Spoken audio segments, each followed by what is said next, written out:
I actually knew Steve before KY3. We go back about 40 years. I was a student at Drury. When somebody with a voice and a presence like Steve Grant walks into the classroom, everybody knows him. You know, so we knew Steve right away. I guess it was about 1974 when he landed his job here at KY3, and the rest is history for him. Television was such a magical... I first met Steve Grant, like everyone else does, on television, because I would come home to my parents' house in Springfield, Missouri about every weekend when I was working in Joplin at a TV station there. And so I had a very personal experience with Steve, just getting to know him on the news and actually really admiring him and trying to pattern myself after him while I was working in a smaller market in Joplin. I think the first impression of Steve, he's a lot funnier than people know him to be. And I mean that with all respect.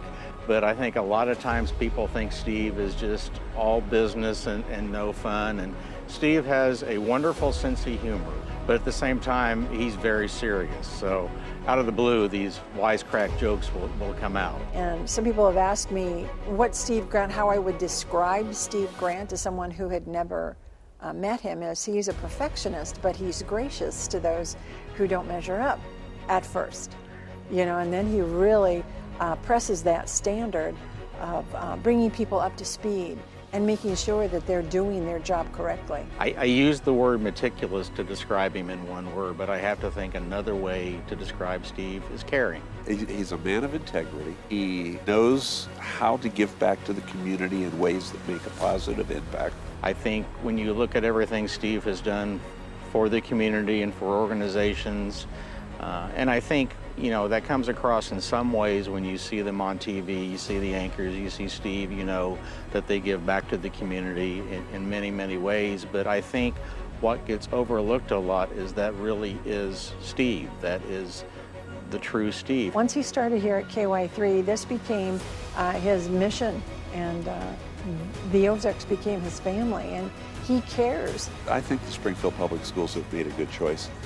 Steve is certainly well known in the community, he's well respected, and he is one that I think is good to hold up to our students and say, here's someone you can emulate. He's left a legacy wherever he has gone, throughout school years, throughout college, throughout specials, throughout working with the Emmy Awards. He's a genuine individual that leaves a lasting impression in your mind, and it's a good impression. It's somebody you want to be able to call friend. Now, Steve, I know this is going to ring true to you, but you were the anchor on many occasions. What we'll do is say, and from us to you, bonjour, Steve Grant, good sports.